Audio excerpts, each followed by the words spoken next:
ปะผู้เก่าแล้วไปแต่งงานกับผู้ใหม่คิดว่าชีวิตจะดีขึ้น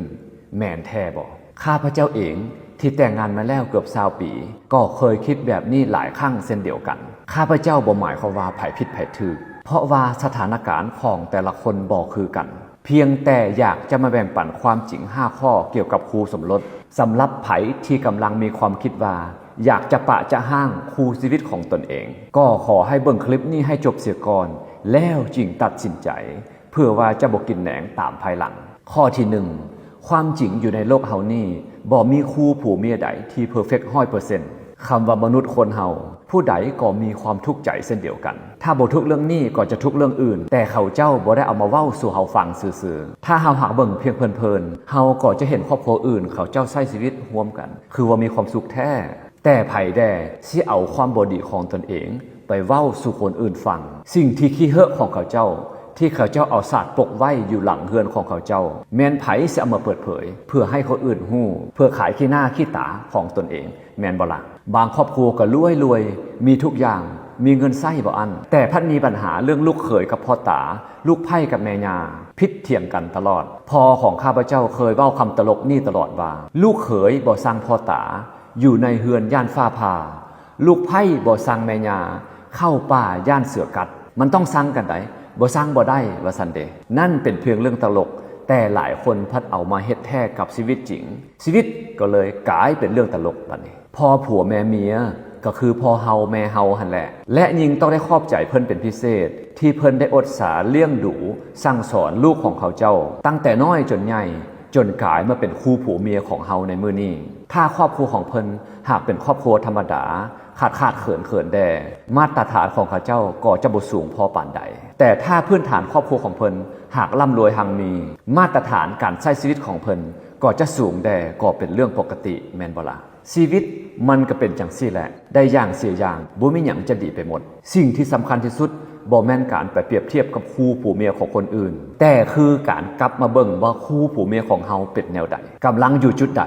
และกำลังจะเดินไปทิศทางใดคนเฮามักขึ้นภูเหนือนี่แล้วแนมไปเบิ่งภูเหนือนั่นคือว่าเขียวดีแท้แต่พอไปฮอดพัดแห้งแล้งยิ่งกว่าภูหน่วยเดิมมันเป็นเรื่องปกติที่คนในอยากออกคนนอกอยากเข้านกที่อยู่ในกรงก็อิจฉาความเป็นอิสระของนกที่อยู่ภายนอกแต่นกที่อยู่ภายนอกก็อิจฉาความปลอดภัยของนกที่อยู่ในกรงฟังแล้วมันคือขัดกันแม่นบ่แต่นั่นคือสัจจะความจริงของชีวิตดังนั้นอย่าย้อนความอิดเมื่อยระยะสั้นแล้วตัดสินใจปะห้างเด็ดขาดเพราะนั่นเป็นเพียงความหิวโหยที่อยากไปพักผ่อนเพื่อหลีกเลี่ยงความกดดันที่กำลังประเสริญอยู่ต่อหน้าเท่านั้นข้อที่2หลายคนคิดว่าเมื่อไปอยู่กับคู่สมรสใหม่แล้วทุกอย่างจะง่ายขึ้นแต่ความเป็นจริงก็คือสิแน่ใจจังใดว่าปัญหาของคู่สมรสใหม่จะบ่น้อยกว่าคู่ปัจจุบันเพราะว่าแก่นแท้ของการแต่งงานเว้าให้หมดก็คือการหมุนไปเวียนมาเกี่ยวกับเรื่องธรรมดาของชีวิตประจำวันนั่นแหละคือเรื่องปากเรื่องท้องอาหารการกินเครื่องนุ่งของถือเรื่องเงินคำกำแก้วเลี้ยงลูกเลี้ยงหลานล้วนแต่เป็นเรื่องจุกจิกเล็กน้อยที่เกิดขึ้นซ้ำแล้วซ้ำเล่าในชีวิตประจำวันของคู่ผัวเมียสิ่งที่สำคัญมันบ่ได้อยู่ที่ว่าเฮาใช้ชีวิตกับไผแต่มันอยู่ที่ว่าเฮาจะร่วมกับคู่ชีวิตของเฮาเก็บเมียนสิ่งที่หกลุงลังในห้องครัวในบ่อนอยู่บนกินแนวใดจะร่วมกันตัดสินใจแก้ไขปัญหาที่มันเกิดขึ้นทุกมื้อทุกวันนี่หรือบ่ถ้าหากมัวแต่คิดไปเองว่าเมื่อไปอยู่กับคนใหม่แล้วทุกอย่างจะดีขึ้นท่านก็อาจจะผิดหวังซ้ำแล้วซ้ำเล่าอีกแน่นอนคนใหม่ก็จะบ่ต่างอย่างกับคนเก่านั่นแหละเพราะเขาเจ้าเป็นคนคือกันคำสัญญาที่มวลมันก็เป็นเพียงคำเว้าที่บ่สามารถกินแทนเข้าได้เรื่องคาบแรงคาบง่ายเรื่องการแก้ไขปัญหาปัจจัย4นั่นแหละคือเรื่องปกติของชีวิตประจำวันถ้าตนเองยังบ่ทันเข้าใจเรื่องนี้ต่อให้ไปแต่งงานกับผู้ใหม่อีกจักครั้งสุดท้ายก็จะกลับมาพบปัญหาเก่าคำสัญญาที่หวานย่อยกินบ่ได้แทนอาหารคำเว้าหวานจากปากคนแทนเข้างายบ่ห่อนได้อยู่ห่วมไผใจต้องสู้คู่ผัวเมียอย่าแหน่งนายมือห่างกายขาดแหงสู้เขาคือผู้ดูแลเฮาหลายคนคิดไปเองว่าที่ตนขาดความสุขในตอนนี้ก็ย้อนเลือกผิดคนชีวิตที่วุ่นวายสับสนย้อนบ่ทันพบหักแท้สารแน่หนอสุมเจ้าใจคนเฮาสร้างคิดต่างยังหลงทางอยู่สู่มือเรื่องดราม่าเต็มสังคมทุกย้อนบ่ทันพบหักแท้ว่าซานดราม่าสัสลองคิดบังดูว่าโลกเฮานี่มีแท้บ่คำว่าหักแท้ความรู้สึกแบบว่า ฮักจนงอหัวงอคอบ่ขึ้นนั่นก็ย้อนความหลงไหลตอนใหม่ๆเอี่ยมเท่านั้นแหละพออยู่ร่วมกันดนไปสิ่งใหม่ๆก็จะเริ่มเก่าเริ่มหมองกินแต่น้ำล่าดนไปก็จะรู้สึกอยากจะกินน้ำหวานกินแต่ข้าวทุกมื้อก็จะรู้สึกหิวข้าวปุ้นข้าวเฝอแม่นบ่ล่ะแต่ถ้าหากมื้อใดก็กินแต่ข้าวปุ้นข้าวเฝอกับน้ำหวานทุกมื้อก็จะรู้สึกเบื่อจนจะกลายเป็นโรคเบาหวานพุ่นละกฎเกณฑ์ธรรมชาติของคนเฮาจะมักอันแปลกใหม่อยู่เรื่อยๆดังนั้นความฮักของคู่ผัวเมียก็ปราศจากบ่ได้เรื่องความจืดความจางบ่ว่าจะอยู่กับไผก็จะพบกับเรื่องยุ่งเหยิงในชีวิตประจำวันคือกันหม้อแหกแต่กระโปะถ้วยบ่วงจานซามเฮือนไผเมื่อเอามาไว้ใกล้กันมันก็จะกระทบกันส่งเสียงดังก้องแกงเป็นเรื่องปกติถ้าเฮาหักคิดได้แนวนี้ความเครียดที่มีอยู่ในใจก็จะจางหายไปบ่หลายก็น้อย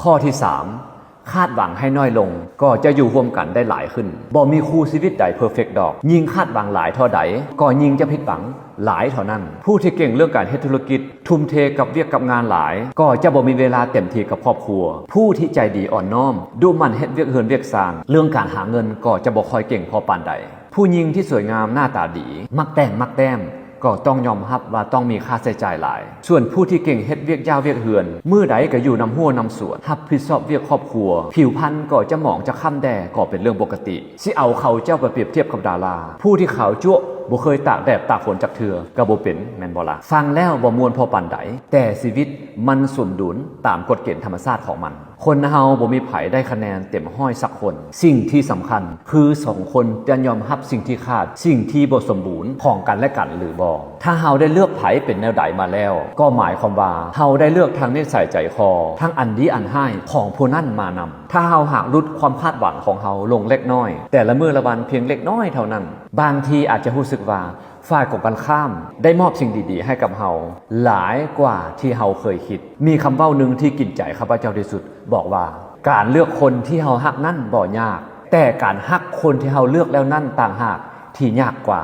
ต่อให้ไปแต่งงานกับผู้ใหม่อีกจักครั้งสุดท้ายแล้วผลก็ยังจะออกมาคือเก่าบ่ว่าเฮาจะใช้ชีวิตกับไผสุดท้ายแล้วก็คือการใช้ชีวิตกับตัวของเฮาเองนั่นแหละบางครั้งที่เฮาบ่สามารถอยู่กับคนอื่นได้ก็อาจเป็นย้อนเฮายังบ่สามารถยอมรับตัวตนที่แท้จริงของเฮาได้คู่สมรสโดยธรรมชาติแล้วมันบ่ได้เวอหวาสวยงามแต่เมื่อมีปัญหาตอนใด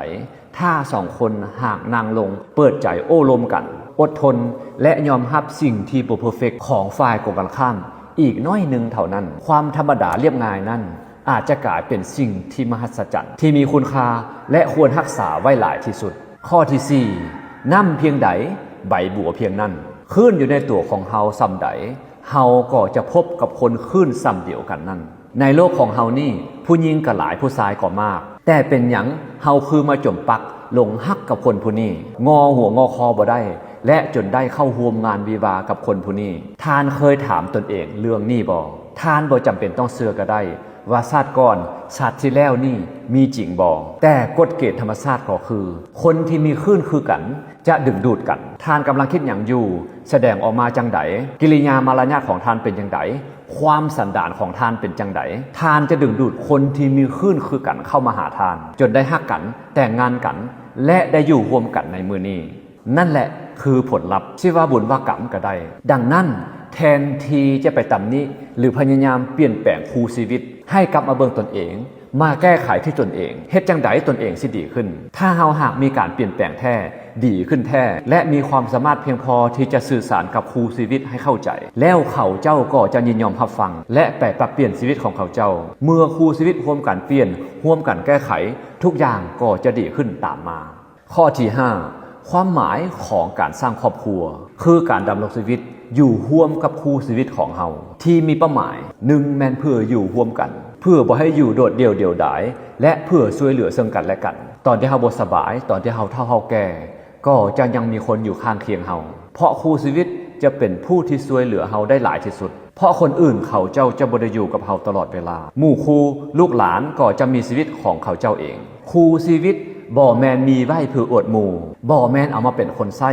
เป็นค่อยค่ามาต่างไผแต่เป็นการร่วมพลังจิตใจให้อภัยซึ่งกันและกันจึงจะอยู่นำกันอย่างมีความสุขและเป้าหมายที่2แมนเพื่อมีลูกมีหลานสืบทอดซึ่งเขาเจ้าจะเป็นผู้ดูแลตอนยามเฮาแก่เฒ่า